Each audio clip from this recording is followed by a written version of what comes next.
ஓம் சக்தி, ஓம் பராசக்தி. என் அன்பு குழந்தையே, இந்த மங்களகரமான தினத்தில் உனது கஷ்டங்களை எல்லாம் போக்கி உனக்கு நிம்மதியை தர உன் தாய் எல்லை மாரியம்மன் வந்திருக்கிறேன். இந்த பதிவை முழுமையாக கேள் என் தங்கமே. என் அன்பு குழந்தையே, வாழ்க்கையில் உன்னை சுற்றி நடக்கும் நிகழ்வுகளில் ஒரு சில விஷயங்கள் உன் மனதை ரணவேதனைக்கு உள்ளாக்கும். வேறு ஒரு சில விஷயங்கள் உன் மனதிற்கு சந்தோஷத்தையும் நிம்மதியும் கொடுக்கும். மனதிற்கு நிம்மதி தரும் பொழுது அது பெரிதாக தெரியாது. ஏதோ சந்தோஷத்தில் மகிழ்ந்துவிட்டு அது ஒரு நாளோ, மிஞ்சி மிஞ்சி போனால் ஒரு வாரமோ, அவ்வளவு மட்டும்தான். ஒரு குறுகிய காலத்திலே உன் சந்தோஷ நிலை மறைந்து அதுவே மனதின் ரணத்தை உண்டாக்கும் ஒரு நிகழ்வாக இருந்தால் அது உன்னை காலகாலமாக துன்புறுத்தும். உண்மைதானே? குழப்பத்தில் உன்னை வைத்திருக்கும். உன்னை சுற்றி என்ன நடக்கிறதே என்று உன்னை அறிய முடியாத நிலையில் நீ இருப்பாய். நீ என்ன செய்து கொண்டிருக்கிறாய் என்பதை கூட உணர முடியாது.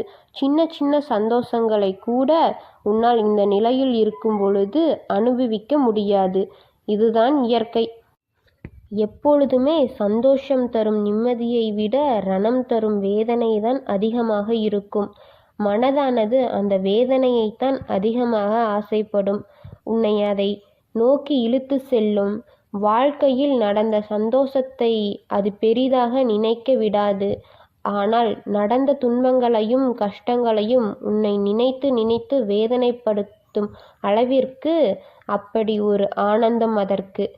ஆனால் அதை நீ தான் கட்டுப்படுத்தி அதிலிருந்து வெளிவர வேண்டும்.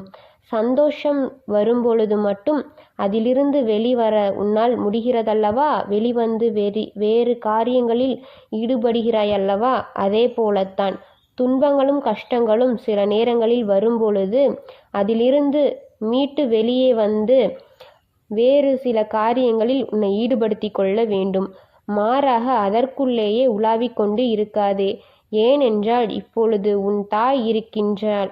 இந்த சமயபுரத்து முத்துமாரியம்மன் துணையாக இருக்கும் பொழுது நான் உன் தாய் இருக்கின்றேன். நீ எதற்காகவும் கவலைப்படக்கூடாது. உன்னை நிச்சயமாக கரை சேர்ப்பேன். நானே கதி என்று இருக்கும் உன்னை நான் எப்படி பாதியில் விட்டுவிடுவேன்? இன்னும் சிறிது காலங்களில் நீ எதிர்பார்ப்பது உன் கையில் வந்து சேரும். உன் மனம் சந்தோஷமாக இருக்கும் பொழுது நீயே யோசித்துப்பார். பொறாமையோ, எதிர்மறை குணங்களோ, உனது தேவையில்லாத எண்ணங்களோ உன்னிடம் நெருங்குவதே இல்லை. எல்லாரிடமும் அன்பாக பேசுவாய், சந்தோஷமாக இருப்பாய். சின்ன சின்ன விஷயங்களுக்கு கூட வாய்விட்டு சிரிப்பாய். காரணம் என்ன தெரியுமா? சந்தோஷத்தில் உன் மனம் பறந்து விரிந்த பத்திரப்படுத்திய பெரிய சமுத்திரம் போல உன் மனம் உருவாகும். எந்த எதிர்மறை வந்தாலும் அந்த பெரிய சமுத்திரத்தின் அலைகளால் காணாமல் போய்விடும். எதிரிகளோ எதிரில் வந்தால் கூட உன் முகத்தில் சிறிய புன்னகைதான் தோன்றுமோ தவிர சிறிய அளவு கூட கோபத்தை வெளிப்படுத்த மாட்டாய். அதுபோல உனது துன்பங்கள் வரும்பொழுதும் ஒரு பெரிய சமுத்திரத்தை போல ஆக்கிக்கொள். ஏனென்றால் அது உள்ளே வந்த உன் நிம்மதியை அது உடைக்க முடியாது. உன் மனதில் இருக்கும் அந்த சமுத்திரத்தின் உள்ள துன்பங்கள் கடலில் கரைந்த பெருங்காயம் போல கரைந்துவிடும். உண்மையான சந்தோஷம் என்பது மன நிம்மதியாகவும் மன நிறைவாகவும் வாழ்வதுதான். அது எந்த சூழ்நிலையிலும் பாதித்து விடக்கூடாது. துன்பங்களும் கஷ்டங்களும் வரலாம். அவற்றிலிருந்து உன்னை நான் என் கண்ணிமைக்கும் நேரத்திற்குள் மீட்டு விடுவேன். அதனால்தான் உன் அம்மா கூறுகிறேன், நீ எதற்காகவும் கவலைப்பட தேவையில்லை என்று.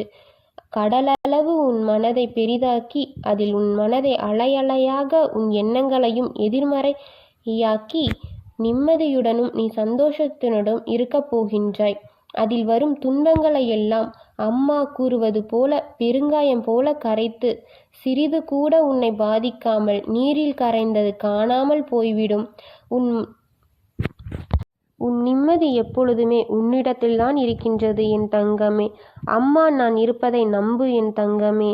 என் அருகில் வா, உனக்கு மங்களம் உண்டாக செய்கின்றேன். நல்லதே நினைக்கும் என் குழந்தைக்கு இனி எல்லாம் நல்லதாகவே நடக்கப் போகின்றது. ஓம் எல்லையில் இருந்து என் குழந்தையை காக்கும் என் ஆத்தா போற்றி போற்றி.